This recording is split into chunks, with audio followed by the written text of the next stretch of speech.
The concept of uniforms extends to virtually every armed force around the world. Though they will differ in looks and functionality, at their core they are all used for the same purpose: to denote the wearer as a member of a unit, branch, or force, while also adding elements necessary for them to perform certain tasks or jobs within varying circumstances and locations. But what happens when a uniform is captured or acquired by an opposing force or enemy during wartime? Well, a number of things, but on occasion they'll be used for questionable, nefarious, and sometimes outright illegal tasks and operations.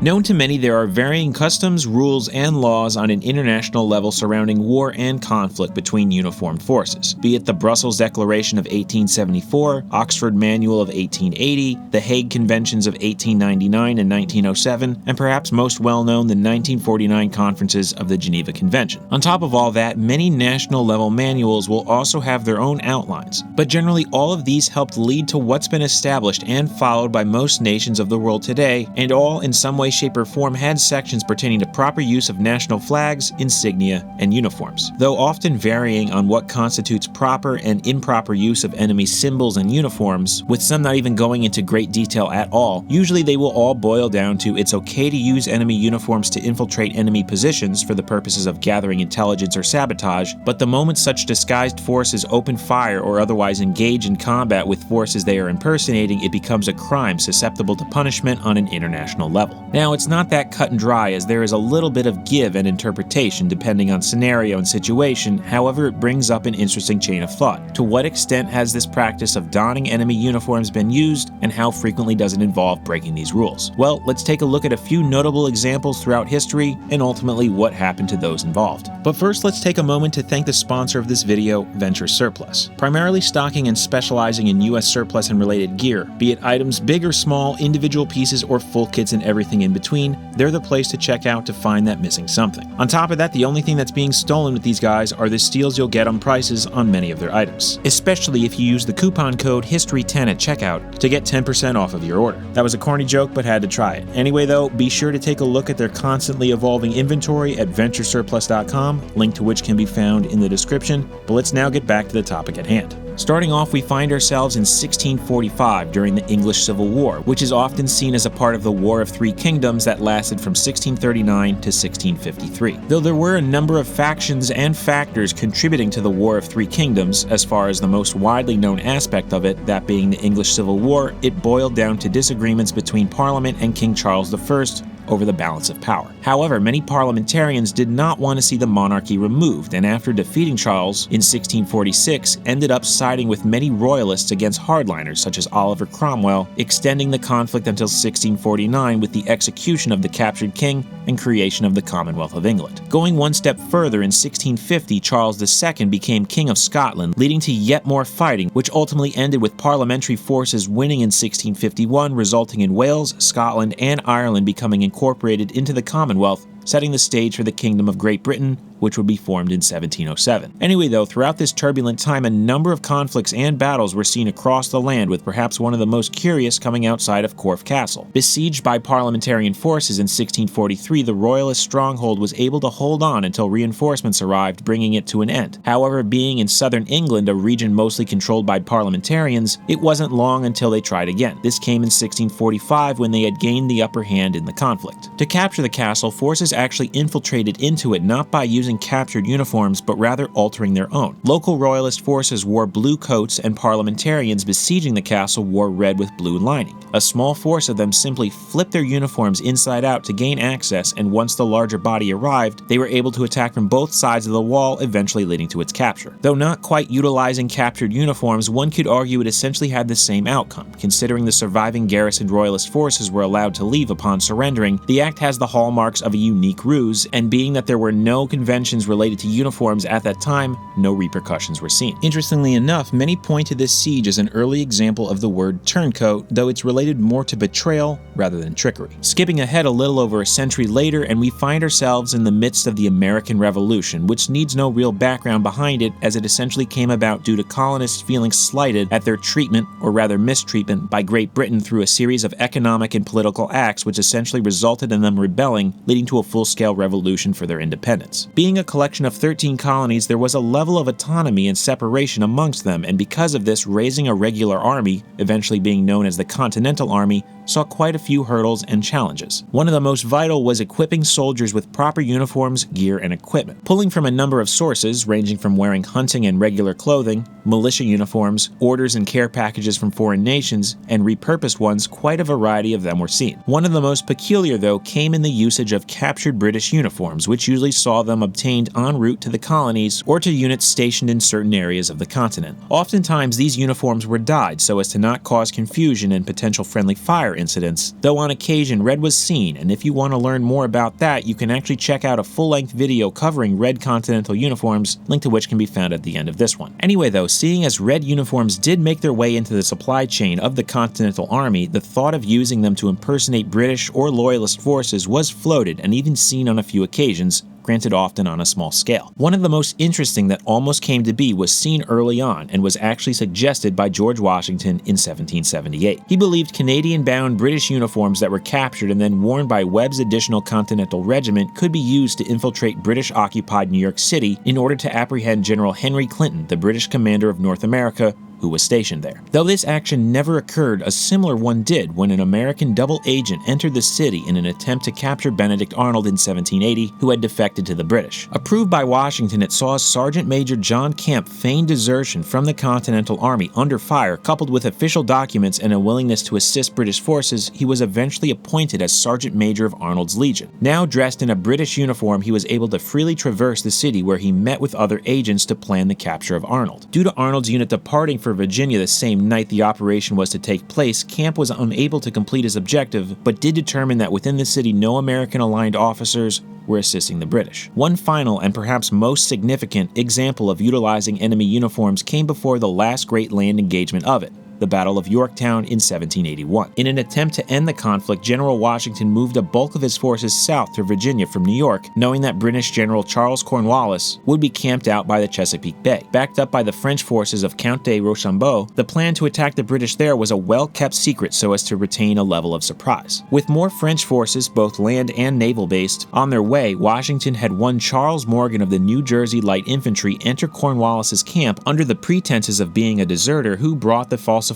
information that French General Lafayette had a larger force than he actually did, coupled with a number of ships able to transport them across the nearby York River. After suffering notable losses in the Carolinas, Cornwallis elected to hunker down rather than attempt to fight his way out, eventually leading to his defeat. However, before this occurred, Morgan was able to acquire a British uniform, making his way back to American lines with a company of 5 British deserters and 1 prisoner. Now, the American Revolutionary War was quite a unique one due to a number of elements, but one of the most interesting and influential was the usage of spy networks, intelligence operations, and general use of espionage and deception used by both sides. In these 3 instances, the use of enemy uniforms were, or would have been, for the act of intelligence gathering and espionage rather than perfidy or directly attacking the enemy. Though there were no major international laws relating to using enemy uniforms, there were for those determined to be a spy, which was often seen as an illegal combatant, and usually saw the punishment being execution. Considering the widespread use of spies and espionage during the war, hangings were common, with 2 famous examples coming when American spy Nathan Hale was captured in New York City in 1776, and British officer John Andre, head of their intelligence operations, being captured and executed in 1780 after meeting with Benedict Arnold. Moving from one great American war to another, we find ourselves at the U.S. Civil War, which broke out in 1861, seeing a number of southern states secede from the Union to create the CSA, or Confederate States of America. Caused primarily by the debate of whether slavery should be expanded or abolished, the war would wage until 1865 when the Confederacy was defeated, leading to the eventual full reunification in 1870. Now, for the most part, the Union Army wore blue and the Confederacy wore gray. Obviously, it's not as cut and dry, but accurate for the most part. Due to the fact that many on either side of the war shared things in common, such as language, culture, or customs, the act of infiltration was very much a constant threat and actively seen, which sometimes saw instances where forces would don enemy uniforms. This usually came in the form of intelligence intelligence gathering by way of cavalry recon units, which would often move ahead or at the sides of regiments or other units while on the move in order to be aware of enemy troop movements. Though this was frequently seen as a sort of vanguard position, on occasion they would move behind enemy lines in full disguise. One such example of this was chronicled by Arch Rowland of the 1st West Virginia Cavalry, who wrote about many of his exploits in a series of letters sent back home, which included a close call in the days leading up to the Battle of Lynchburg in June of 1864. Known as Hunter's Raid, it saw Union General David Hunter occupy the town of Lexington as well as the burning of the Virginia Military Institute. During all of this, a small mounted detachment dressed in full Confederate uniform was tasked with making their way through Confederate positions in order to make contact with another Union general nearby. However, Rowland and another scout disobeyed orders and entered a home to acquire food, and though they had the owner fooled, upon exiting were intercepted by a patrol and interrogated for over an hour before managing to convince them that they weren't Yanks. Playing the part so well, they were actually asked to relay a message to nearby Confederate General John Breckinridge. After making their way out of that situation, they ran into an Ohio regiment which did not believe them to be Union forces in disguise, and again were interrogated before finally being brought back to headquarters where they were properly identified. Now, that was all an abridged retelling as it involves a bit more moving parts and personnel, but you can see how recon and scout forces could encounter danger at every turn, especially when in disguise, as it not only ran the risk of being caught by enemy forces, but also the possibility of their own mistaking them as such too. As for repercussions if caught during the war, scouts were often considered as spies and usually treated as such. Though there were some instances where they gained prisoner of war status, more often than not they would be tried and executed or simply summarily executed as a spy, especially if caught whilst in disguise. Jumping quite a bit forward into the 20th century, we come to World War II. Being the most extensive and largest war in history, it saw conflict around the globe with numerous militaries involved on various scales. In addition, because of the number of crimes and atrocities committed during it, it brought about another look at laws and rules pertaining to conflict and war in the form of the 1949 Geneva Convention. One of these related to the usage of captured uniforms, symbols, and flags due to a number of instances, the most famous being Operation Grief, enacted by the Germans during the Battle of the Bulge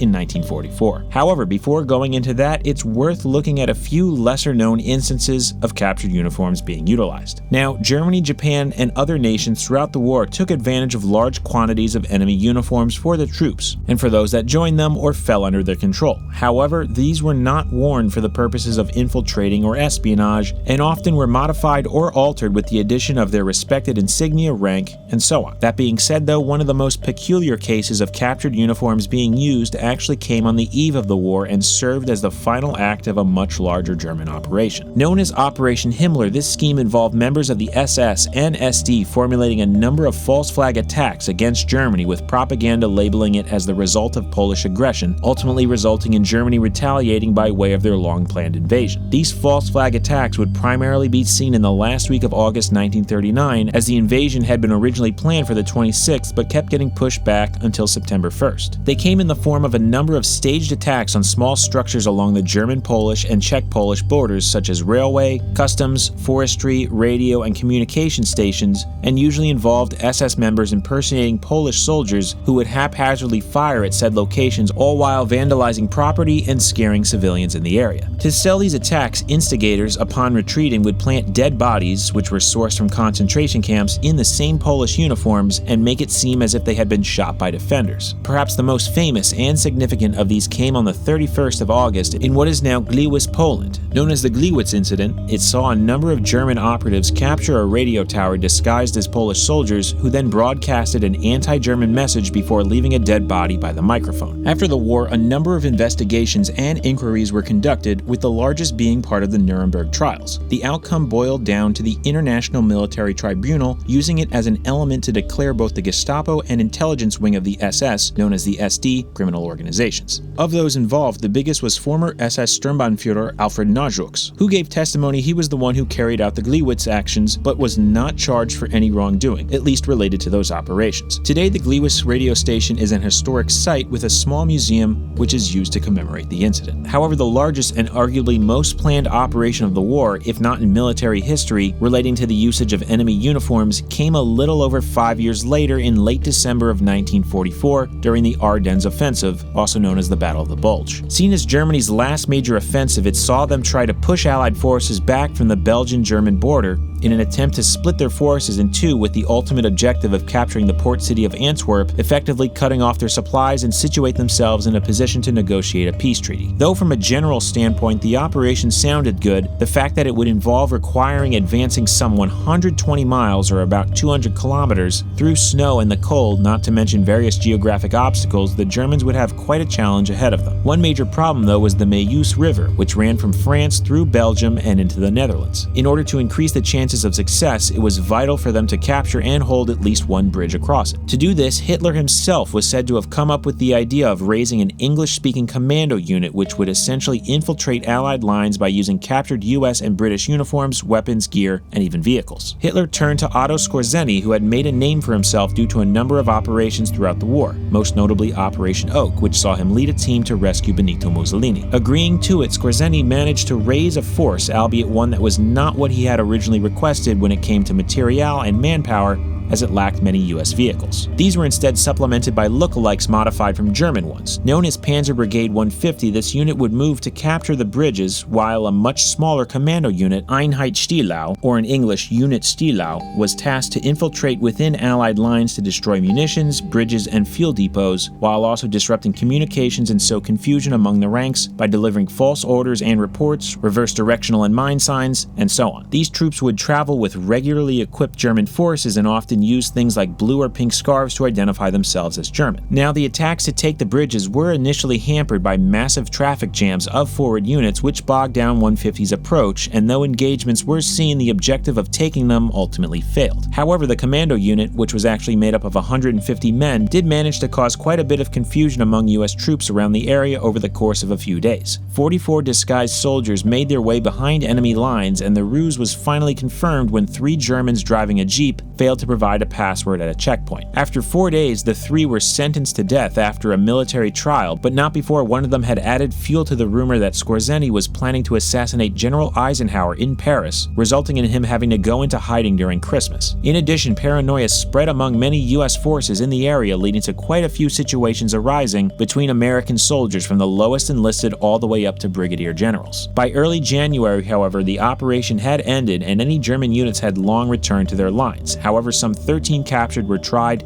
and executed. Additionally, many regular Germans and even some US soldiers caught wearing elements of enemy equipment or uniforms to supplement their own due to the freezing weather, such as boots in one example, were questioned and susceptible to the paranoia of the time. Come 1947, 10 officers, one of whom was Skorzeny, were charged for improperly using US Army uniforms by, quote, entering into combat disguised therewith and treacherously firing upon and killing members of the armed forces of the United States, some of which were obtained from POWs, which was also another crime. All 10 of them were found not guilty, as no evidence was given to prove they ever issued orders for their men to use their deception as a means to directly attack forces. Interestingly enough, a British Special Operations Executive, or SOE agent, FFE Yeo Thomas, came to Skorzeny's defense by stating that he and many other SOE operatives had donned German uniforms while behind enemy lines throughout the war. Today, Operation Grief is perhaps the most widely known example of captured uniforms being worn to infiltrate enemy lines, and as such has been seen and referenced in quite a few things, some of which over-embellish the events, leading many to believe Germans did in fact attack unsuspecting Allied forces. Because of this and the plethora of other events seen throughout the Second World War, a number of international laws pertaining to actual conflict and human rights were revisited, revised, built upon, and eventually ratified by a majority of the world in 1949 and the pursuing years in what is now commonly referred to as the Geneva Conventions. Progressing ahead almost 25 years, and on the other side of the world comes a specific conflict that lasted almost 2 decades in of itself, the Vietnam War. Starting almost immediately after the First Indochina War, which began almost immediately after the end of World War II, the Vietnam War, also referred to as the Second Indochina War, saw US and some Allied forces enter the country to attempt to stop the spread of communism from the Democratic Republic of Vietnam, more commonly known as North Vietnam, into the Republic of Vietnam, or South Vietnam, as well as the surrounding region. Technically, seeing US forces in the country from 1955 onwards, fighting didn't majorly increase until the early 1960s, and by the end of the decade, the conflict was at its peak, with perhaps the most deadly period coming in early 1968 with the onset of the Tet Offensive. Tet, or the Lunar New Year, is seen as one of the larger holidays within the country, which usually involves many people returning home to spend the time with their family, and as a part of 1968's New Year saw both sides agree to a 2-day ceasefire to observe it. However, that had only been a ruse by the People's Army of Vietnam, PAVN for short, though more often referred to as the NVA, and aligned Viet Cong, or VC, as they used the temporary truce to position units throughout South Vietnam in order to attack major urban areas as well as strategic military locations of both the US and ARVN, or Army of the Republic of Vietnam. One such location was the city of Hue, the once ancient capital of Imperial Vietnam. Located roughly 60 miles, or about 96 kilometers south of the then DMZ between the north and the south, the city had actually never encountered any fighting up until that point, but was of vital importance to the south politically and culturally, but also strategically for US forces, as it was often used to supply troops stationed along the DMZ at bases such as the one in Khe Sanh. In the early hours of January 31st, 3 separate regiments which had positioned themselves around the city to capture 3 different sections launched a coordinated attack with the firing of a flare. One of the trickiest areas, though, was the older portion of the city which housed the majority of the citizens. Surrounded by moats and walls, gaining access to it would prove a challenge, however a solution was found. On the western wall was Chan Tay Gate, and taking a chapter out of the old legend of the Trojan horse, a small PAVN sapper squad approached it disguised as South Vietnamese soldiers. With the defenders' guard down, they opened fire, killing them and gaining access. From there, it would be used as an entry point for additional forces to head towards Tay Loc airfield, while more forces coordinated attacks all along the wall and throughout the city. Not long after, PAVN and VC forces would more or less hold control of a majority of the city, with US and ARVN troops continuously fighting them in grueling block-to-block urban warfare for the better part of a month, until they finally withdrew on March 2nd. Considered one of the most famous, and in many ways longest continuous battles of the war, it saw thousands killed on both sides, including some 5,700 civilians, due to it being one of the few falling within a major population center. Due to the battle coming as a major offensive that was considered to be the result of one of the largest intelligence blunders of the war, investigations focused mainly on how such a thing could have occurred, with Hue-centric ones related more so to things such as studying urban warfare, but also on a more grisly side, civilian executions and mass graves discovered in the weeks and months after. Now, the Vietnam War can be interpreted as a war caused by different factors, with one of the most prevalent being independence. As post-World War II, a number of regions around the world were beginning to vie for independence from their European colonizers. This was certainly most prevalent throughout Africa, and as a result saw varying outcomes which ranged from complete independence to full-on war. However, one of the most unique and certainly famous within the continent was the Rhodesian Bush War. In 1960, the UK's Prime Minister Harold Macmillan announced in his now famous Winds of Change speech that its African colonies would essentially be permitted independence, but only under a majority rule. Seen with mixed reactions, one of the largest came from Rhodesia, which saw many of its white minority become weary and concerned that such a stance could cause chaos and turmoil should such a thing happen there. With the UK being unwavering in this stance, it eventually led to Rhodesia declaring independence in 1965, with only a handful of countries recognizing the act. With a majority of its government being run by the minority white citizenry being still in place, along with some limiting policies and laws relating to voting as well as economic conditions between the populace, many within the majority black population felt something needed to be done, which resulted in 2 groups, ZANU and ZAPU, starting to take up arms against the Rhodesian security forces, leading to a 15-year-long war. Now, a more fleshed out story surrounding this can be found in our 2-part series covering Rhodesia's and Zimbabwe's camouflage patterns, but suffice to say for this one,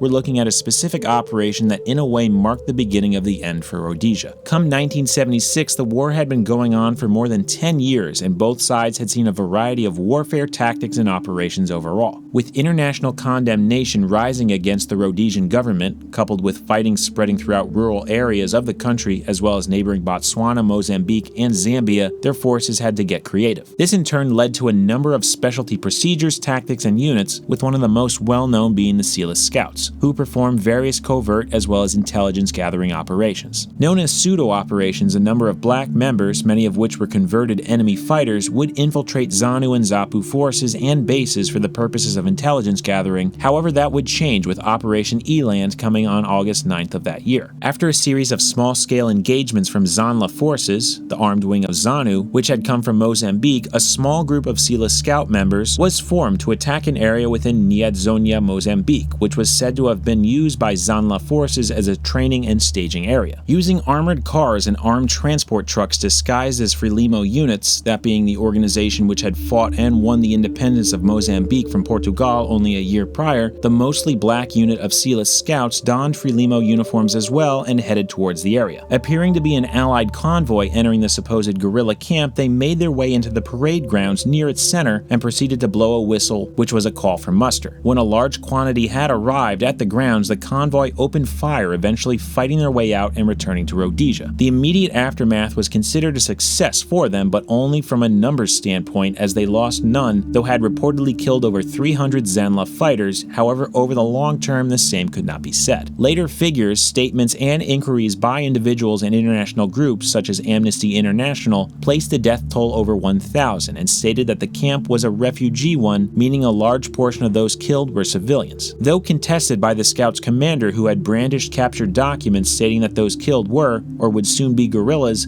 the damage was already done. Not being informed about the incursion, South Africa withdrew most of its support soon after, essentially gutting Rhodesia's air force of liaisons, mechanics, and maintenance personnel, as well as pilots, while also drastically cutting the supply of munitions and oil. This in turn led to Ian Smith, the Prime Minister of Rhodesia, announcing just over 2 weeks later that the government would agree to a majority rule, though didn't immediately lay out specifics. Now, the war continued on until 1979, but with strains placed on its economy, which overall affected its fighting capability due to munitions and material shortages, along with international pressure, Rhodesia would become Zimbabwe Rhodesia in 1979, before ultimately becoming Zimbabwe in 1980. As for any sorts of charges or punishment in response to the operation, none were seen, as in October of 1975, the government passed the Indemnity and Compensation Act, which retroactively covered any actions performed, quote, in good faith by security forces and many other officials in the suppression of what they deemed terrorism. On top of that, during the transitional period of Zimbabwe Rhodesia, followed by the formation of Zimbabwe, pardons and general amnesty was given, which essentially led to no wartime prosecutions for any side. Advancing into the 21st century, the United States found itself the victim of one of the largest acts of international terrorism,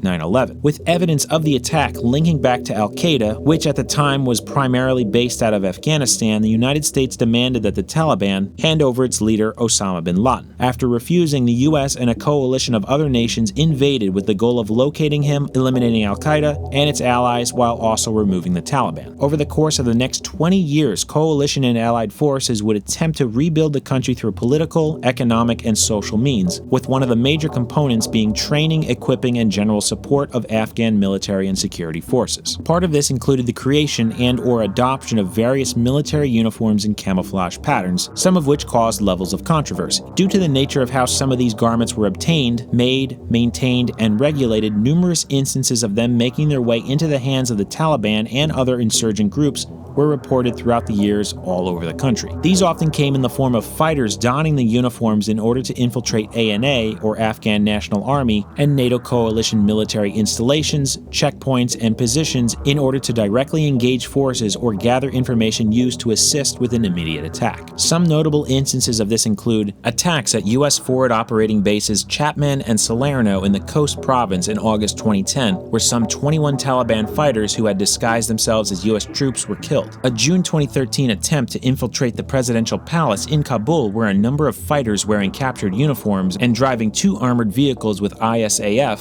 or International Security Assistance Force, markings resulted in skirmishes at security barriers, seeing 3 guards being killed. And perhaps most deadly, an instance in April of 2017 which saw 10 Taliban insurgents, some of whom were suicide bombers, disguise themselves as wounded ANA soldiers driving ANA vehicles to gain entry to a base in the city of Mazar-e-Sharif, which left 140 Afghan soldiers dead. Now, these are just a few larger or more notable instances, though various others were reported during the 20-year-long conflict. Being that many insurgent forces could be seen as irregular or guerrilla ones, many international protections would not apply to them. However, towards the end of the war, the International Criminal Court began looking into various alleged war crimes committed by both sides. Though with the US and many allies not agreeing to cooperate, the inquiries were dropped, at least until March 2020, and seems to, as of this video's creation, be ongoing. Additionally, in regards specifically to captured pieces, being that many Afghan forces were equipped with a variety of uniforms and gear, much of which could be seen as generic and commonplace, it's hard to say if all the supposed pieces used for disguises could be seen as captured ones. This was so much so that a series of specially made camouflage patterns were developed for the ANA and other security units. If you want to know more about that though, you can check out the two-part series covering Afghanistan's official camouflage, Spec Forces Woodland. That brings us to our last and most recent instance, the Russo-Ukrainian War. Breaking out in 2014, mainly from the claim that the two easternmost regions of Ukraine, Luhansk and Donetsk, wanted to break away and form into their own independent states, the conflict escalated substantially in February of 2022 when Russian forces launched numerous attacks pushing into various regions of Ukraine. Referred to as a special military operation, Russian troops had the goal of demilitarizing and denazifying Ukraine, as well as to save the Russian minority living within it. Since the invasion, multiple instances of Russians, be they regular or mercenary based, wearing or utilizing Ukrainian uniforms and equipment have been reported, with a major one being seen in the opening days of the invasion. Upon the start, a primary goal of Russia was to capture the capital city of Kyiv, in order to neutralize the head of government and military power. This came in the form of massive convoys and units attacking over the course of a few days. Though they were inevitably repulsed, many did enter the city or got very close. One such convoy like this was reported on February 25th to be driving in and wearing uniforms and vehicles of Ukrainian origin. It was said this group was leading the way for a much larger Russian force. Shortly after, a follow-up statement from the media outlet Nexta reported the Russian saboteurs who disguised themselves have been liquidated. Now, since then, reports of Russian forces wearing Ukrainian uniforms have been encountered in various regions and fronts throughout the country, usually on a small scale. The issue, coupled with similar uniforms or camouflages being used, became prevalent enough that both sides began utilizing various colored armbands in order to denote them as members of their respective sides or specific units. Ukraine's armed forces primarily wore the MM14 camouflage pattern, a tan-dominant digital design which, though through no lack of trying, has become somewhat unrestricted as far as acquiring. Additionally, multicam and its numerous look-alike patterns, which are similar in color to the pixel design, are much more popular on both sides and easier to acquire, meaning both Russian and Ukrainian troops can appear similar,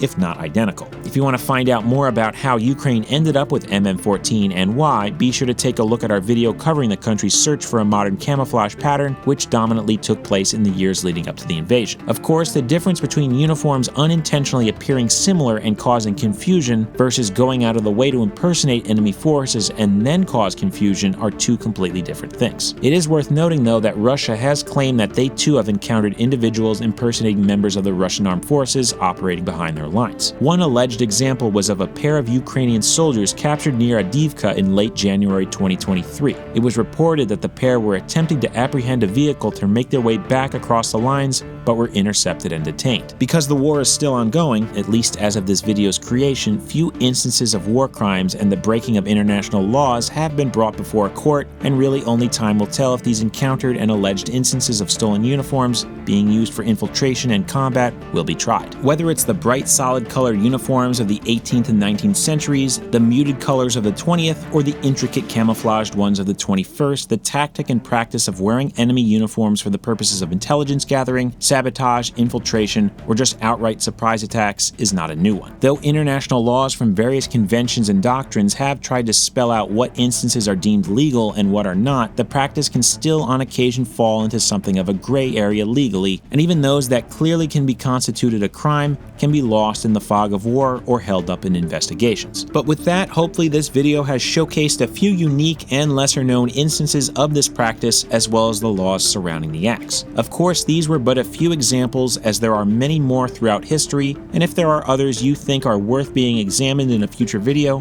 be sure to leave a comment about it. But if you've stuck around this long, consider leaving a like and subscribing if you haven't yet done so. If not, no problem at all. Just be sure to check back soon for more videos right here on Uniform History.